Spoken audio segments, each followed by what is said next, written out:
set you to it? No. Better not.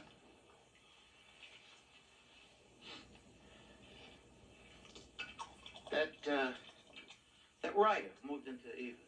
Yeah. Right down the hall. I heard. Yeah. You, can you keep an eye on him? Oh, what's he done? Keep your eye on him and your mouth shut. Got that? What's he done? Murdered 18 people. 18 people? Every one of them an old man who kept asking, what's he done?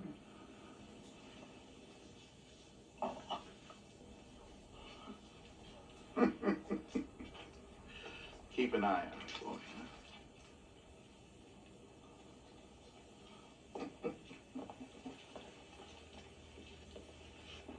Boogeyman band coming round the bend. Is Boogeyman band? Is Boogeyman band? Tribute. Greetings, my fellow Fright Fiends, and thanks so much for dropping by the Horror Zone channel. I hope everyone's doing well. Today's video is part 6 of my Quiet Little Tribute to Salem's Lot series, and again, I want to thank everyone for continuing to make this a very successful series for this channel. My last one, focusing on George Zunza, has done incredibly well. It's actually done better than the last 3 of them before that, focusing on Reggie Nalder, Clarissa K. Mason, and Ed Flanders.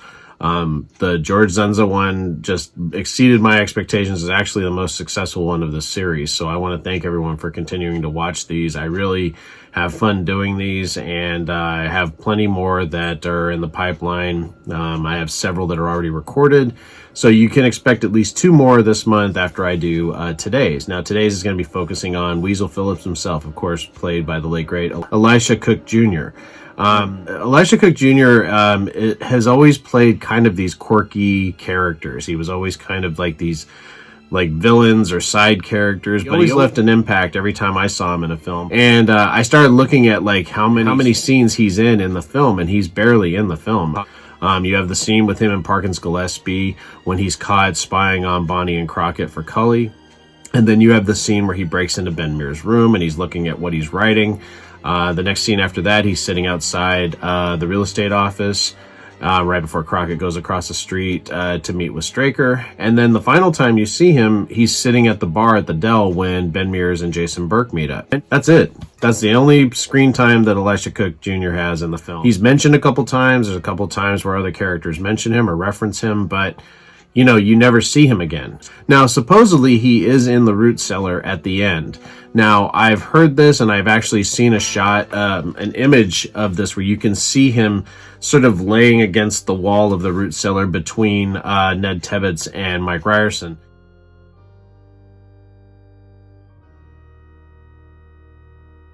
Now, I've watched the Blu-ray of this. I've watched everything. I still cannot see him. I don't know how somebody was able to lighten that image so much that you can see him sitting there, or if it's just a photoshopped image and they just placed him there. Eva mentions to Susan when she comes to the boarding house looking for people to take out of town, to get out of town like Ben had told her to do. She crosses paths with Eva, who's obviously been bitten, and Weasel was the one that did it because she talks about Weasel appearing young, like old times, and kissing her on her neck.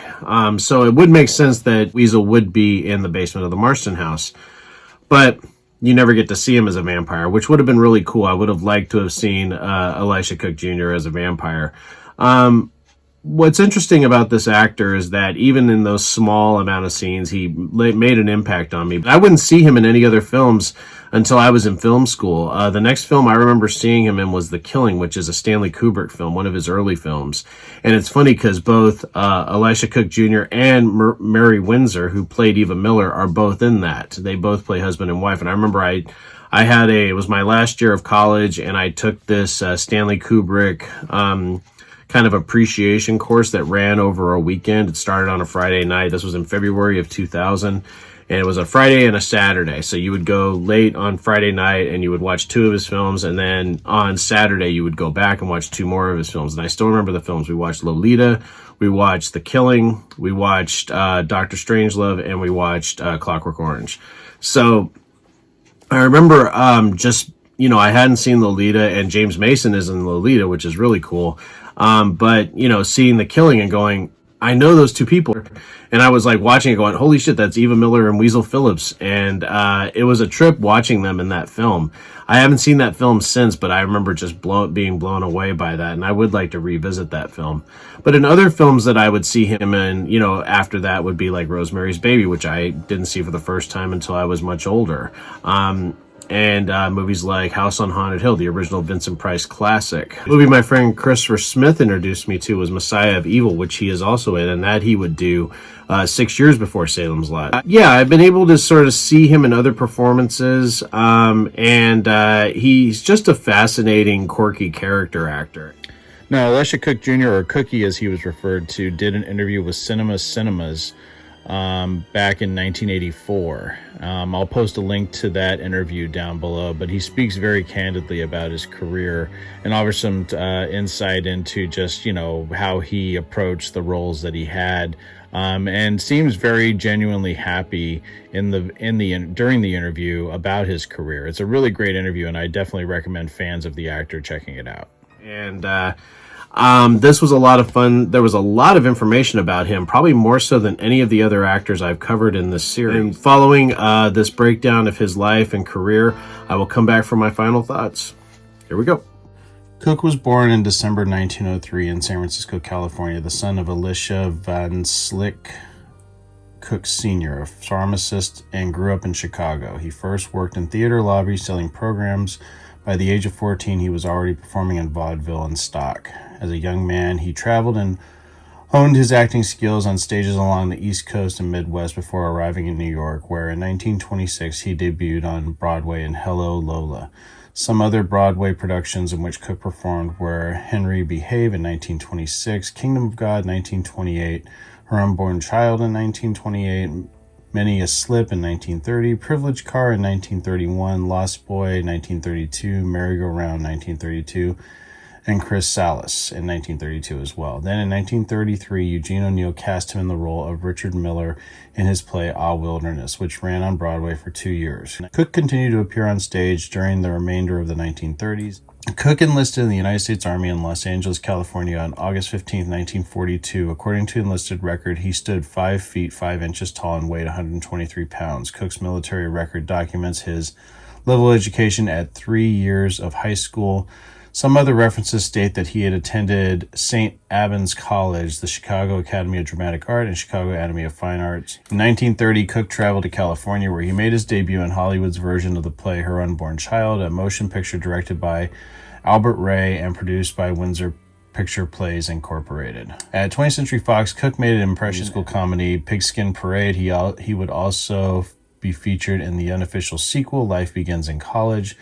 Cook remained at Fox for 2 years and began freelancing at other studios. He did return to Fox occasionally in prominent roles as a songwriter in the Alice Faye Betty Grable musical Tin Pan Alley, and as a mobster disguised as an old woman in the Laurel and Hardy feature A Haunting We Will Go. Typical of his early bookish roles was his turn as a meek screenwriter in the madcap Olson and Johnson comedy Hell is a Poppin' from 1941. After The Maltese Falcon, Cook became typecast again as weaklings or sadistic looters and hoodlums, who in the plots were usually murdered, either being strangled, poisoned, or shot. In Universal's Phantom Lady from 1944, he portrays a slimy, intoxicated nightclub orchestra drummer to memorable effect. He received excellent notices for his portrayal of a happy, breezy disc jockey who turns out to be a homicidal maniac in The Falcon's Alibi from 1946. He also had a substantial, though uncredited, role as Bobo in the 1953 film noir production I, the Jury. In addition to his performance as Wilmer in The Maltese Falcon, some of Cook's most notable roles include the doomed informant Harry Jones in The Big Sleep from 1946, the henchman Marty Waterman of the murderous title character in Born to Kill 1947, ex-Confederate soldier Stonewall Tory who was gunned down by Jack Palance in Shane 1953, George Peedy, the shady cuckold husband in Stanley Kubrick's The Killing 1956. Other films in which he appeared are William Castle's horror film The House on Haunted Hill 1959, One-Eyed Jacks 1961, Papa's Delicate Condition, 1963, Blood on the Arrow, 1964, Rosemary's Baby, 1968. Cook appeared on a wide variety of American television series from the early 1950s to the late 1980s. He played a private detective, Homer Garrity, in the episode of Adventures of Superman television series titled Semi-Private Eye, airing for the first time on January 16th of 1954. That same year, on April 12th, he guest starred on NBC's The Dennis Day Show. Cook made 2 guest appearances on the CBS courtroom drama series Perry Mason. In 1958, he played Art Crowley in the case of the pint-sized client. And in 1964, he played Reeland Pete Rockwell in the case of the reckless rockhound. Cook portrayed lawyer Samuel T. Cogley in the Star Trek 1967 episode Count Marshall, Isaac Isaacson on the Batman television series Weasel Phillips in Salem's Lot, and later had a long-term recurring role as Honolulu crime lord Ice Pick on CBS's Magnum P.I. In 1974, he made a surprise guest appearance on The Odd Couple as government agent Elliot Ness. He appeared too in the Bionic Woman episode Once Upon a Thief in 1977. Toward the end of his life, Cook often played dim-witted or cranky elderly characters. He played a bum in an episode of The A-Team, as well as an elderly uncle in an episode of Alf, which was one of the last roles prior to his retirement entirely from acting in 1988, followed by his death 7 years later. Cook was married to singer Mary Gertrude Duckley, known professionally as Mary Lou Cook, on a popular voice quartet, the Mary Macs, from 1928 until their divorce on November 4th, 1947. He then married Illinois native Elvira and Peggy McKenna in 1943. The couple were married for 25 years until they formally divorced in Inyo County, California in February of 1968. They remarried on December 30th of 1971. Their second marriage lasted another 19 years until Peggy's death on December 23rd, 1990. Various references about Cook state that he had no children from his marriages, yet his Army enlistment record of 1942 documents his marital status as divorced with dependents, which suggests he may have had a child or children with his first wife or been responsible for the well-being of others. Cook never became part of the Hollywood social scene, which he held in low regard. His slight build and calm demeanor belied his off-screen status as a rugged outdoorsman. He resided for many years in Bishop, California, but he typically spent summers at Lake Sabrina in Sierra Nevada, according to John Huston, who in 1941 directed him in The Maltese Falcon. Cook lived alone up in the High Sierra, tied flies and caught golden trout between films. When he was wanted in Hollywood, they sent word up to his mountain cabin by courier. He would come down, do a picture, and then withdraw again to his retreat. Elisha Cook Jr. died of a stroke at age 91 on May 18, 1995 at a nursing home in Big Pine, California. He was the last surviving member of the main cast of The Maltese Falcon.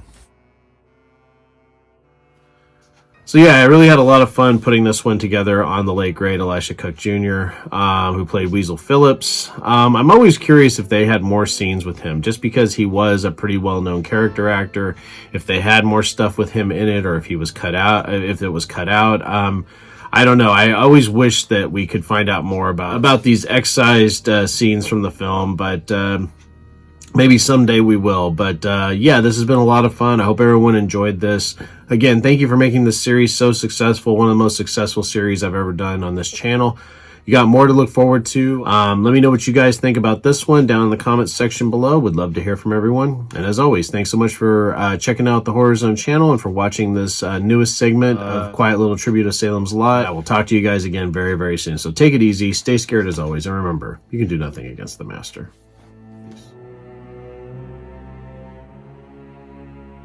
Hey fellow Fright Fiends, just want to say thank you again for supporting Boogeyman Ben's Horror Zone. If you're brand new to the channel and you haven't yet subscribed, please hit the subscribe button down below, hit the bell notification so you're updated every time I drop a new video. I typically do this once or twice a week with new content. I've been doing this for over 11 years and the horror genre is a passion of mine, and it really means a lot to me that I can share that passion with all of you guys. Thanks so much again for the support, and I'll talk to you again later. Take it easy, stay scared as always.